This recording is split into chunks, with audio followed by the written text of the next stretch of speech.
Gusto kong sampalin ninyo ang kanilang mga mukha. Binibili nila kayo, iniinsulto nila kayo. This is not how to serve the people. Hindi ayuda ang gusto ng tao. Sa Cebu People's Indignation Rally, sa harap ng 40,000 katao at dating Pangulong Rodrigo Duterte, nagbigay ng matapang at posibleng pinakamahusay na talumpati si senatorial candidate Dante Marcoleta. Isiniwalat niya ang katotohanan sa umano'y planong impeachment laban kay Vice Presidente Sara Duterte. Isang tao lang ang nagdidikta sa House of Representatives. Napapirma niya ang mahigit na 200 na kasamahan ko sa House of Representatives. Paano nangyari yun? Did the more than 200 representatives consult their constituents kung pipirma sila o hindi? They did not consult anybody. Sila lang ang nagdesisyon kasi mawawalan daw sila ng projects. Mawawalan sila ng akap. Mawawalan sila ng ayudang ibibigay para sa ganon ipamigay sa mga botante na akala nila'y mabibili nila ang boto ninyo. Sa mga matatapang na mamamayan ng Cebu, kung kaya po ninyong huwag tanggapin, huwag po ninyong tanggapin. Kung kaya po na huwag tanggapin, huwag tanggapin. Dahil ito lamang ang magsisilbing sampal sa kanilang mga mukha. Gusto kong sampalin ninyo ang kanilang mga mukha. Binibili nila kayo, iniinsulto nila kayo. This is not how to serve the people. Hindi ayuda ang gusto ng tao. Ang gusto ng tao, you provide the conditions to grow the economy, magkaroon sila ng trabaho, mabuhay sila ng marangal. Yun ang gusto ng tao. Yun ang gusto ng tao. Inakusahan rin ni Congressman Marcoleta si House Speaker Romualdez na anyay utak ng impeachment at binaliwala ang boses ng mahigit 4 na milyong Pilipinong tumututol sa pagpapatalsik kay VP Sara. Nakiusap ang mahigit na 4 na milyong Pilipino. Ito lamang ang paraan para sumulong ang ating bansa. Hindi pinakinggan ang boses ng ganong kalaking bilang ng mga tao. The Speaker of the House of Representatives defied the voice of the people. Vox populi, vox Dei. The voice of the people is the voice of God. Salus populi est suprema lect. The welfare of the people is the supreme law. Ibinunyag rin niya ang lihim na plano ni Romualdez, isang maingat na hakbang upang palakasin ang sariling kapangyarihan at agawin ang posisyon ng Vice Presidente. Let us repel the vindictiveness of one man, the leader of the House of Representatives. He is responsible in weakening our institutions. Kinuha nila yung pera ng PDAP, kinuha nila yung pera ng PDIC, kinuha yung pera ng DBP, kinuha ang pera ng PhilHealth, kinuha lahat ang mga pera para ilagay sa project ng DPWH. Let us resist that. Let us say no. These people now gathered tonight have the capacity to do that. Let the terms of this covenant reach the shores of Tacloban City to remind that man from Tacloban that he cannot lord over, that he cannot change the destiny of our people. They want to impeach the Vice President because he wants to become Vice President. Hindi po pwede. It cannot be done.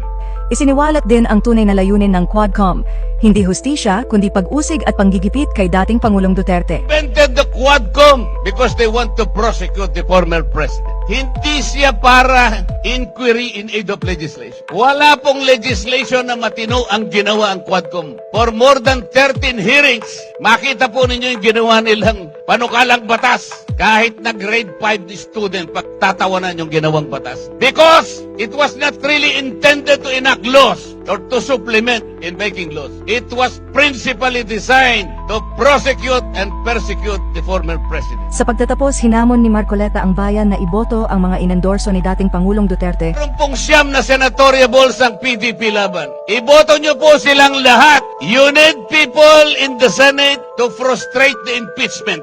Kapag ka po hindi kami nakarating doon, they will find the Vice President guilty. Ganun po ang mangyayari. It's a numbers game. Kaya po nakikiusap kami. Please send us to the next Congress.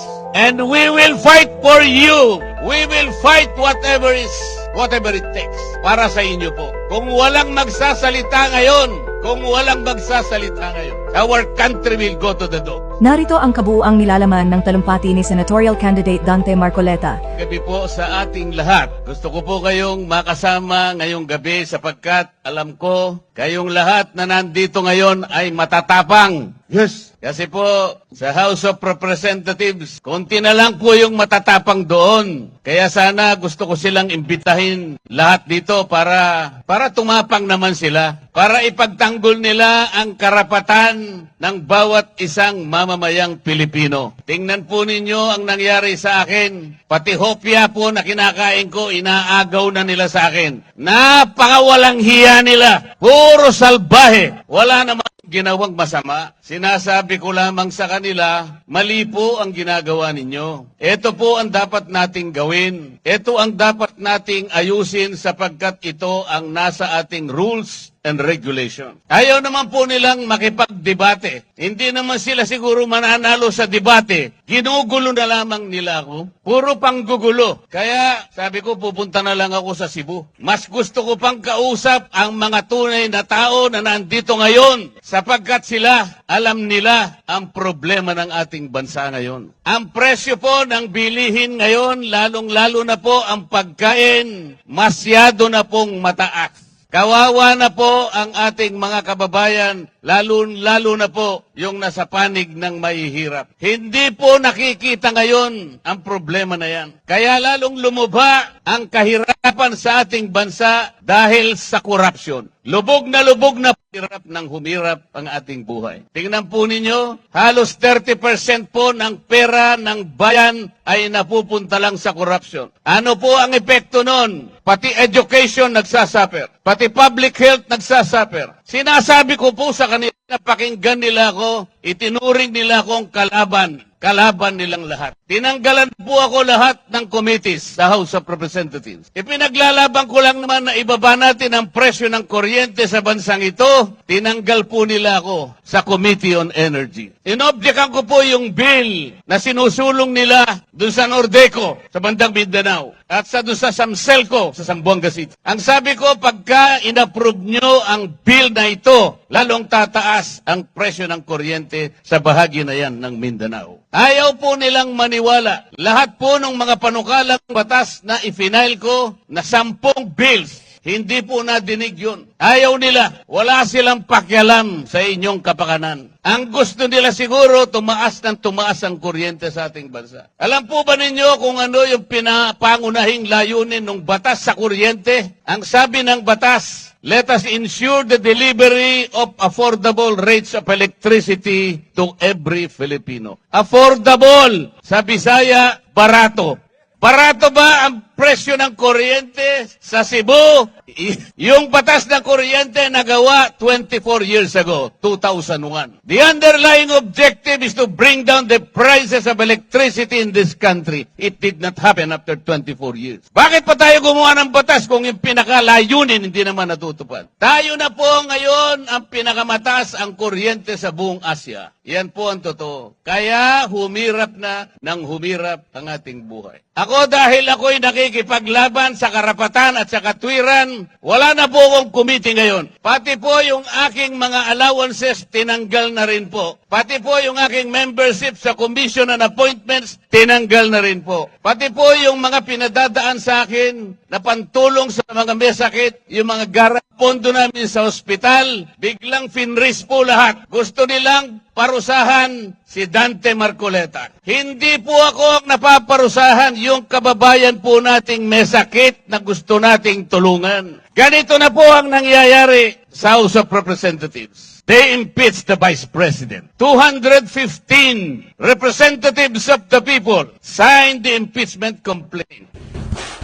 Walang basihan ang impeachment complaint. There is no basis for that. Tinangka nilang usisain yung confidential funds daw ng Vice President. I asked them, okay, kung gusto ninyong umpisahan ang pag-iimbestiga ng confidential funds, bakit ito lamang opisina ng Vice President ang iimbestiga ninyo? There are more than 400 offices and agencies of government which are recipients of confidential funds. And they too were notified by the Commission on Audit to submit some kind of requirements. I asked them, ipaliwanag nyo nga bakit in-isolate nyo? Why did you only target the office of the Vice President? Why? Wala po silang sinasagot sa akin. Ayaw nilang sumagot because they cannot Then I told them, bakit kayo ang nag-o-audit? Tayo na ba ngayon ang Commission on Audit? Ayaw nilang sumagot. I told them, the last time I checked, there is only one of tasked by the Constitution to perform audit and investigation of the expenditures of public funds. Only the Commission on Audit. Nothing more and nothing less. Sabi ko sa COA, Mr. COA, ayaw sumagot ng mga kasama kong magagaling. They cannot probably explain why they usurp your responsibility. Kayo ang sumagot. Bakit ninyo sinurrender ang inyong tungkulin dito sa komisyon, dito sa komite na kung tawagin ay Committee on Good Government? Actually, Committee on Bad Government yun eh. Sabi ko sa COA, meron pa bang opisina bukod sa inyo ang binigyan ng karapatang mag-audit? Ang sagot ng COA, wala na po. Ibig nyo sabihin, exclusive kayo dito. Opo. Bakit ninyo binigay sa House of Representatives ang tungkulin ninyo? Yung audit po, nag-uumpisa lang mag-audit. Initial findings pa lang. Wala pang conclusion. There is no finality of judgment. Everything else is questionable. Everything else is assailable and appealable. Pero kinuha ng House of Representatives. Paano nangyari ito? Ayaw po nilang sumagot. Isang tao lang ang nagdidikta sa House of Representatives. Napapirma niya ang mahigit na 200 na kasamahan ko sa House of Representatives. Paano nangyari yun? Did the more than 200 representatives consult their constituents kung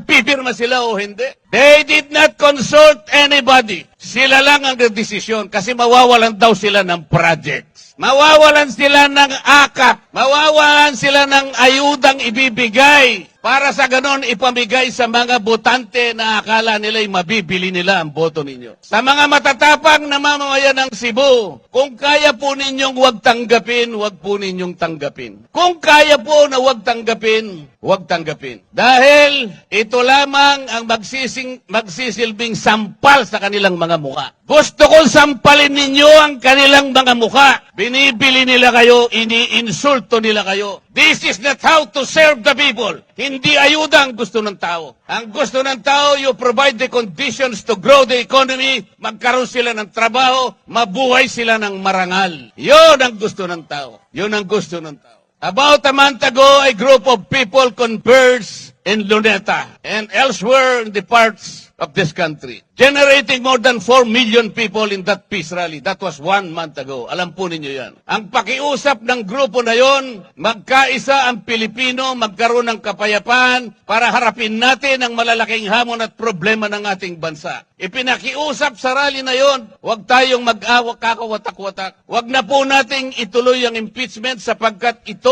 ang simula ng pagkakawatak-watak ng Pilipino. It was a peaceful rally. Nakiusap ang mahigit na 4 na milyong Pilipino. Ito lamang ang paraan para sumulong ang ating bansa. Hindi pinakinggan ang boses ng ganong kalaking bilang ng mga tao. The Speaker of the House of Representatives defied the voice of the people. Vox populi, vox Dei. The voice of the people is the voice of God. Salus populi est suprema lec. The welfare of the people is the supreme law. Mga kababayan, ang laki po ng papasalamat ko sa gabing ito sa inyo. Nakatagpo ko ang mga matatapang.